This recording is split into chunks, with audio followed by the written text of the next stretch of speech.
Hey, what up, y'all? I'm Trevor Jackson. I'm hanging out with Gallo, the guy you know.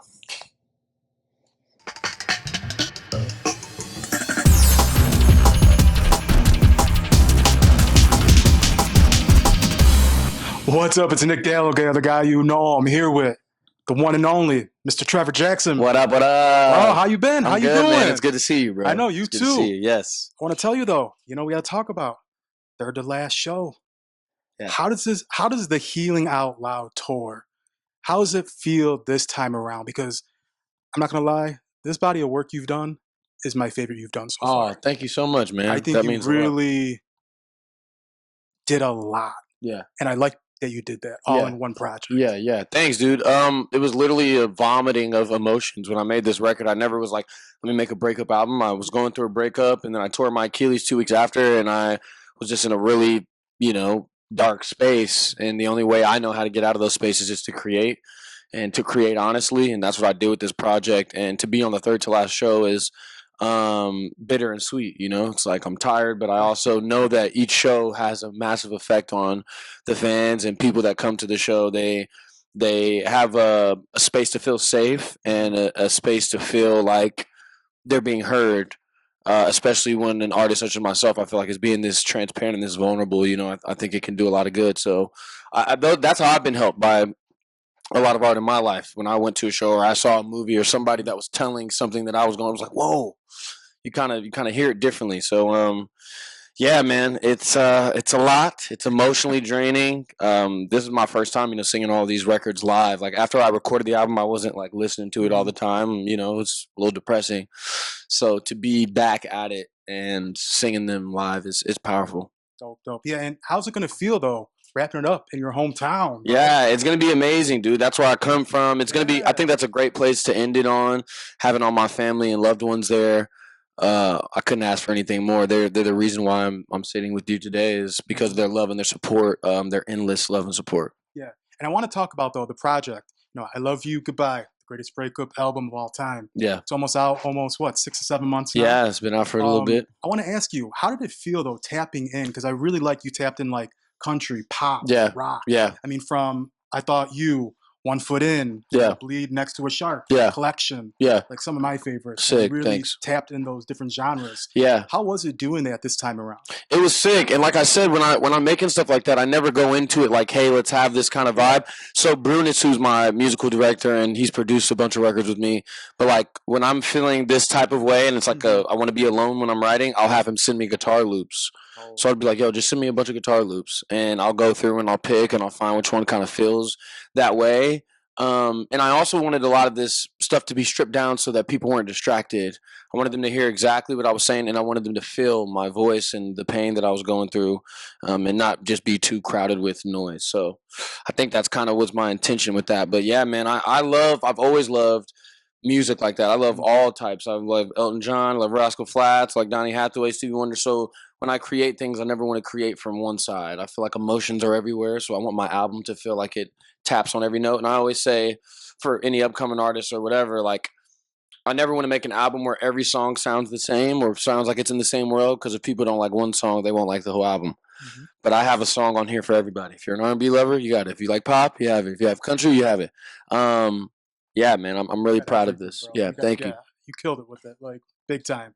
I want to ask you though, like you said, you haven't performed these songs, and like you said, you performed them on tour, so it's your first time hearing them since you recorded them.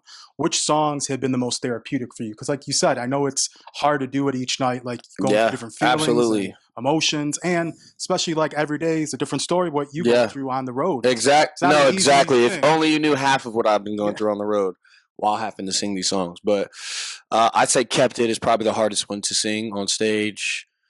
Due to the emotion aspect. I think Man of Steel is really difficult to get through sometimes, and then Abandoned Ship. Those are probably my top three where I'm like, oh man, might not be able to finish this one tonight. You know what I mean? Yeah, for real.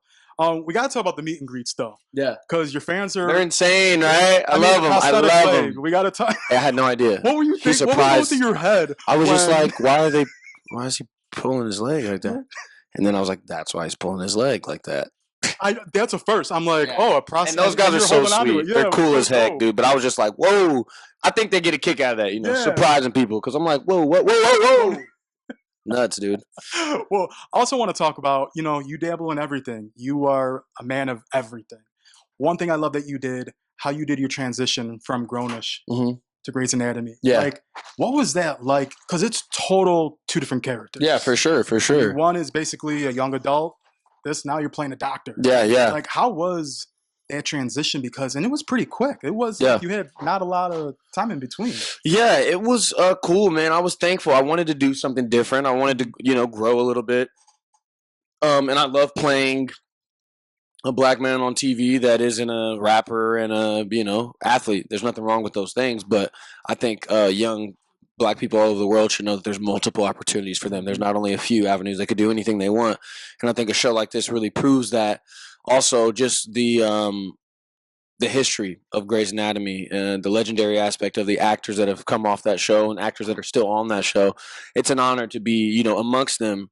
I've grown so much as a person and as an actor working on that set, and everybody, even behind the scenes, cast, crew, everybody is so sweet. And I was like, oh, that's why you guys have been around forever. Everybody likes each other. You know what I mean? Yeah. They love each other. So I'm super grateful that they embraced me the way they have, and yeah, I look forward to doing more. Yeah, you're killing it, bro. Thank you, dude. I know it's a big year for you. Yeah. It's the golden birthday. Oh shit. The big 30. Fuck. August 30th. Just keep getting older, dude. Oh shit, I forgot. August 30th and 30th. Yeah, wow. Yeah, like your golden birthday.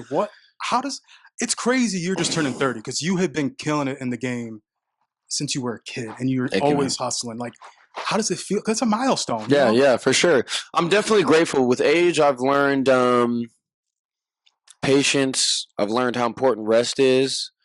And I've also learned that time is something that we take for granted a lot. It's like everybody's rushing to get somewhere. And so, I'm just thankful to have made it. I have a lot of friends and family that did make it to 30. Yeah. So I'm just grateful, and I'm trying to carry them with me and do as much positive and do as much good as I can and not think about dying in the next 40 years. Right. I'm with you. You know what I'm saying? I think about dude, I'm about to die. No, I'm joking. It's real tough, bro. I'm about to be 40, and I'm like, got about 50 more. You know what I mean? But do you want to do like the 30th? It's a huge deal. Do you want to do something big, or do you want to kind of keep it more low key? Because I know everyone kind of, Honestly, bro, I just want to be on the beach for like 4 days and surf every day. Nice. That's all I want to do. I don't want work. I don't want nothing. I just want to have my surfboards, have some food, some fruits, some eggs, some steak, and be on the beach for 4 days. Nice, have my dogs. That's it. Okay. I like that. You started on Broadway. I want to ask you, do you ever want to go back there? Yeah, I want to go back to do Big Simba on Broadway. Nice. Yeah. That's something I definitely want to do. I don't know if I want to do it for as long as they typically have people do it, like maybe a month or two for me. It's brutal, that schedule. But yeah, the schedule's ridiculous, especially when you're of age. So I was younger when I was doing it, so I only had to do 4 shows a week. But when you're older, you do 8 shows a week. The vocals, right. Okay? Yeah. My strength, my muscles, you know what I mean? Need a little break. Yeah. But do you want it like you said, you want to do Big Simba, but would you ever want to do like another type of show? Yeah, I actually have a show I want to create. It's something that I've written. It's an album I wrote. Okay. And one of my best friends, Nick Ash, who's an incredible actor and does a bunch of stuff, he has been writing it, and we're kind of in the process of still working on it. It's incredible play. So that's something I want to do too. Okay, awesome. Right now, one of the biggest movies I know is a huge inspiration to you. I want to ask, what's your thoughts on the Michael movie? Because I want to give nothing but applause and kudos to Trevor Jackson. I think he absolutely bodied it. That is not easy to do. It takes a lot of courage, one, to just do it in general, but then to execute it the way that he did. He put a lot of effort, a lot of time, and a lot of love into him playing that role, and it shows. So I just want to. Right. Yeah. Great job. As a Michael Jackson, one of the biggest Michael Jackson fans I know and myself I was thoroughly pleased and proud. I felt proud of him. He's young, and that's a big, massive crown to wear. Yeah. And he wore it flawlessly. Yeah, I'm not gonna lie. That movie, I teared up a couple times. Yeah, it was incredible. Really inspirational and I learned a lot too about Michael I didn't know. And you got to see the swag parts, like even his walk when he's walking back to the car, from the car, the bounce. Like I've done so much studying of Michael and all the little YouTube videos and stuff. He's spot on, bro. Yeah. He's spot on. And he's going to work a lot after this, and I hope he does. I hope he's able to do things outside of Michael and really show people that if acting is what he wants to do, I think he has the chops. Yeah. You know what I mean? Definitely, He went hard. Yeah, it was one of the best. Like, Yeah. I could see you getting, part 2. Hey, man. Hey, nah, man. He's got it. He's got it. No, you do another role in it. Yeah, I'll come in there. Do something. Do something. Oh, I want to ask you though, with films, any type of film you still wanna dabble in? Because there's so many different genres, and like I said, you do it all. I want to play superhero. I want to play Silver Surfer. I want to play Silver Surfer really bad. I'd want to play like a Miles Morales, but like when he's been a superhero already for a while, like an older one. I don't think we've seen that. And also maybe Blue Marvel as a character I'd want to play. And Iceman. Those are like some superhero things. And then anything with Denzel Washington. I don't care what the movie's about. I don't care what it's about. Yeah, man. But I always want to grow as an actor. I'm excited for things that I'm not even, that I don't know about yet. Sure, it'll come around. Yes. One thing I love that you do, and I want to ask your input in it because I feel like more artists need to do what you do. Your merch. Yeah. I love your merch. Shout out Ian Jackson. Ian Jackson designs all the merch. Yeah, like how he's a involved genius. are you though? Like just looking at the different images and seeing the different, prototypes before they come to life. I let him do his thing. He'll bring them to me. I'm like, I like this. I like this better than this. Maybe we bring this, but most of it is Ian. You know what I'm saying? And that's why I love that we get to work together. He knows me better than anybody. So he's pretty much on the money every time he brings something to me. He's like, Trevor's gonna fuck with this, And he's usually right. So I really want to give him kudos and applause too, because he's really taken the lead on that.